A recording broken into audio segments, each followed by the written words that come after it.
Hello, and welcome back to another episode of the What Fills Your Cup podcast. I am your host, Riley Alexander, and we are going to dive right into it today. So, Riley, what are you drinking? Since you asked, you guys, today is a very exciting day because I have my first cocktail. Yes, I am having an espresso martini because if you watched the last episode, you know that I am running on caffeine right now. But yes, we are having an espresso martini, and don't forget that all the recipes are in the description box below. So, with that being said, cheers, everyone. Now, this right here is what I call deliciousness. So we have another solo episode today, and these are some of my favorite episodes to film because I get to just sit down, chat with you guys on whatever topic that I am feeling like talking about for that day. So as I've begun this podcast career and wanting to make it my full-time job one day, fingers crossed, making my dream a reality, I've started to really try to learn more about social media. Now, when I went to school for university and I took communications, there was multiple marketing courses that I took along with understanding the history and background of social media. However, now being part of it and trying to make something of this, I'm trying to navigate my relationship with social media. So today's episode is going to be about my relationship with social media, how I have navigated it over the years, and what has worked for me, what doesn't work for me, and overall, now inserting myself in this world, 2 feet, jumping right on into it. I want to give you guys my opinion and my perspective on social media as a whole. So, my first introduction to social media was when I was in grade 6, and that was when I got my very first Facebook account. Now, Facebook is now such a older generation of social media. We have Instagram, we have TikTok. I don't know if we have TikTok anymore, but we have Snapchat, Twitter. There's so many more platforms now in the social media world. However, when I was first introduced to social media, all we had was Facebook. So that was my way of talking to my friends online after school, setting up when I wanted to hang out with them, posting. Like, do you guys remember the OG Facebook era when it was like for a TBH or like for a video TBH? Like, what the heck was that?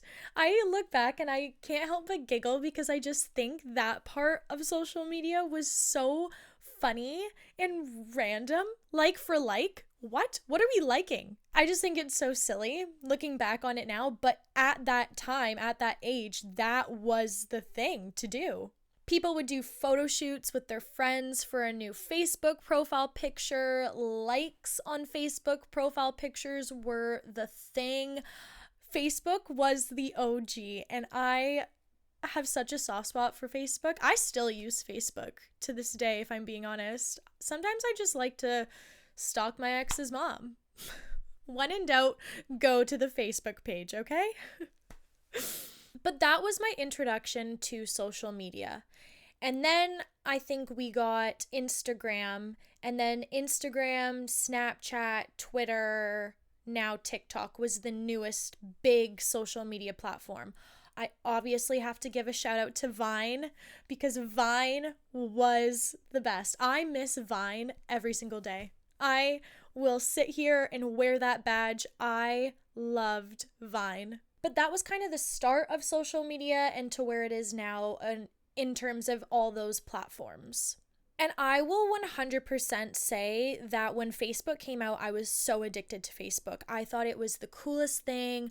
I was always on it. I was always seeing what other people were doing. It was so new and just a way to engage with your friends outside of seeing them at school.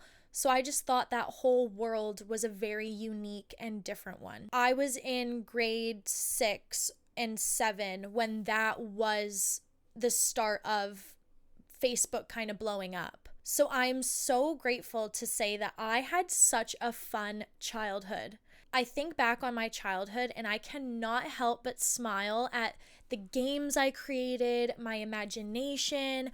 I would write songs, I would put on plays, I would run around with my friends in our neighborhood. I lived in the most fun neighborhood ever.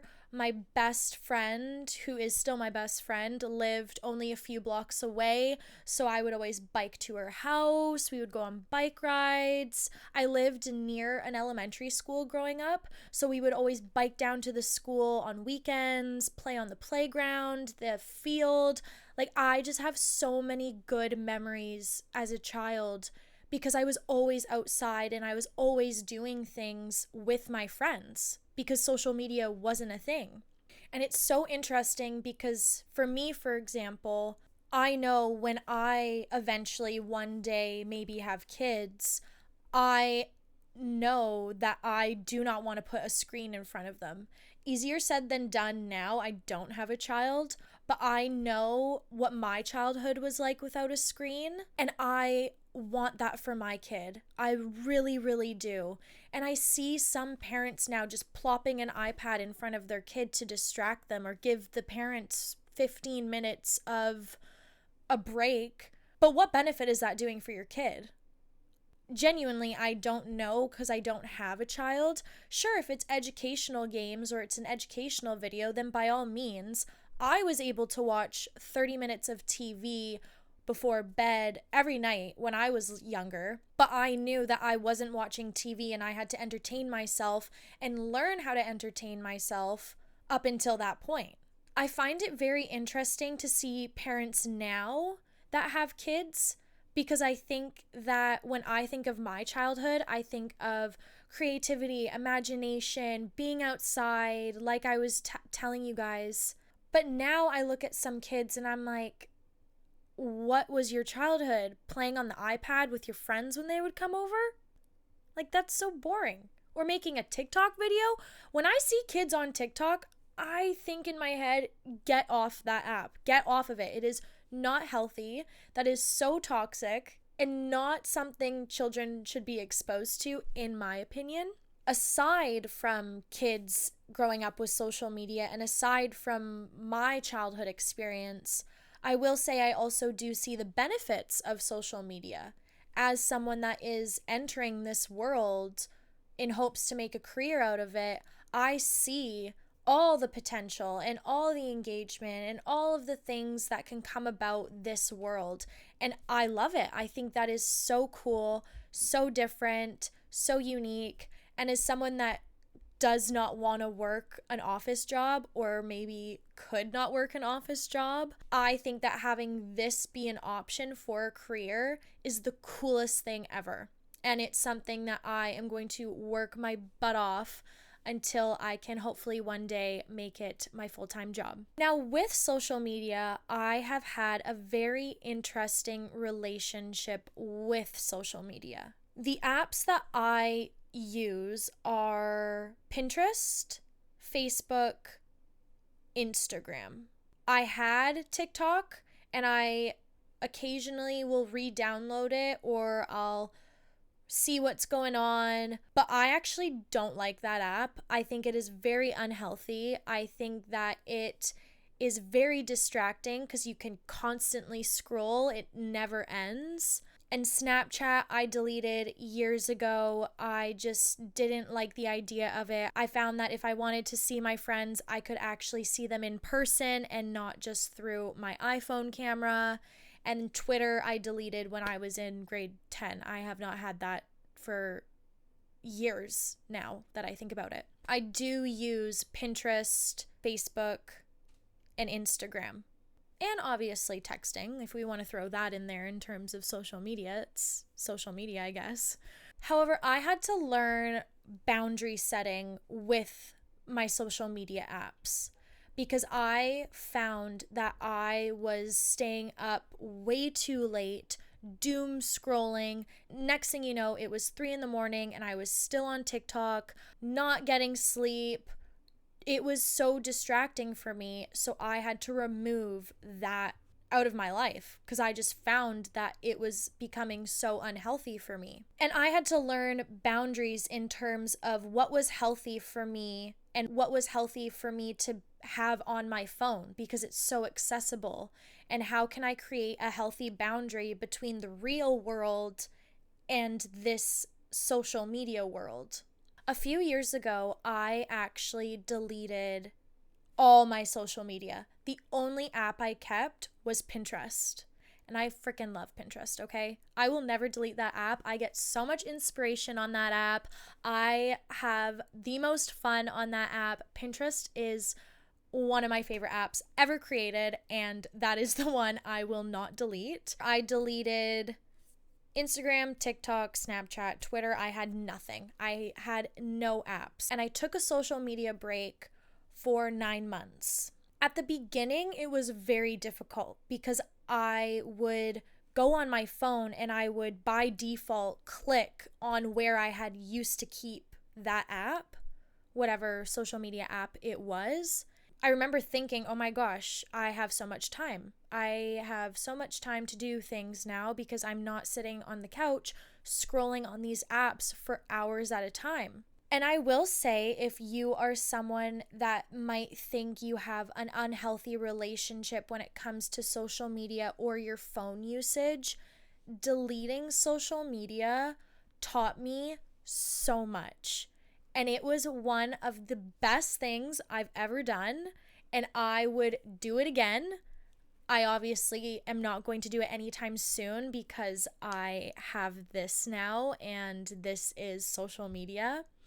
However, during that time, I learned so much in terms of boundary setting. When I had re-downloaded the app, I reprogrammed my For You page. I only engaged with content that I actually was interested in, aka home renovation videos, renter-friendly DIYs, organization. That is my kind of content.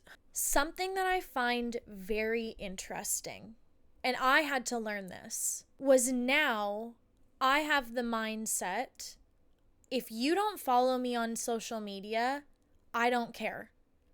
I don't think that you're not my friend.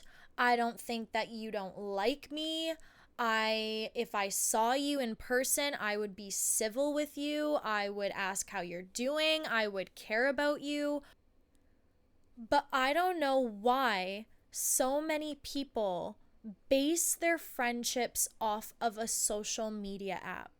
And I really want you to dissect that for a second. Because if you're basing whether or not you are friends with someone through an application on your phone, I might sit here and argue that you have a very unhealthy relationship with your phone and your social media. Because I don't think an app should define whether or not you are friends with someone or friendly with someone. Because that is not the real world. And with social media, there is a blurred line of what is real and what is not real. And in the real world, that's what matters. Who your friends are in the real world, that's what matters. Not on an application, basing whether or not someone likes you off of a follow on an app. And I think that a lot of people overanalyze things on people's social media and make up stories about other people's lives on their social media. Is this person still friends with this person? Oh, did they break up? Are they still together? What happened to this person? Who cares? Who literally cares? And if you can't send them a text asking the question that you have, then there's your answer. You don't need to know. And I think social media makes people assume that they know everything about someone when that could not be farther from the truth. And a lot of people put on a front for social media, myself included. Obviously, on this page, I'm going to post my podcast and my opinions and my emotions, my feelings, getting vulnerable with you guys to also create a healthy community of that I'm a real person. And I have those feelings, emotions, good days, bad days, because that's raw and real. And I had to learn how to set a boundary of what do I actually want to see on a daily basis when I open my phone? What do I want to engage with when I decide to scroll for an hour to have some wind down time? That's what I had to reevaluate. And I'm so happy I learned that, because I was so immature when it came to social media, and I look back and I am embarrassed almost, because why did I care so much? Why? Who cares? It's an app. It could be deleted tomorrow. Look at TikTok, for example. And that goes for any app for that matter. We could wake up tomorrow and Instagram could say, hey, we're getting deleted next week. Then what do you do? And that is something that I had to learn, is that this app is an app and can be taken away from me at any point in time. So I should actually base nothing off of this app. I think that boundary setting with your phone is so very important, and turning on the quiet time or turning on your screen time hours, checking your screen time weekly to see, okay, what apps am I really using too much, and where is this time going, and how can I switch that with doing things away from my phone and not constantly be scrolling on this device 24/7. I know so many people that say that when they post a photo, they get anxious or they feel nervous or they just want to get X amount of likes. And it's like, why? Who cares? You're the only one seeing that. You can hide your like counts. You can turn off your commenting. You can turn off your sharing. You can go private. There's so many things that you can do to set boundaries for yourself. So at the end of the day, post whatever you want. I also love when I go on someone's social media page and it is them. And it is them showing photos that they like, showing their personality. Not everything is curated to those little squares. It's just a representation of that person. And I love following accounts like that. They help me when it comes to finding that confidence to post whatever the heck I want. And now I found that now if I like a photo, I'm going to post it because I like the photo. I also love when people post captions that actually sound like that person talking, or give detail of a trip or why they like a photo or an activity that they did. I love that because it's showing real connection. And I think I had to learn how to have a healthier relationship with social media to get where I am today, where I can post whatever I feel like posting and not care how many likes I get on the photo, who's commenting, who's sharing. I don't care. If you want to stalk me, go ahead.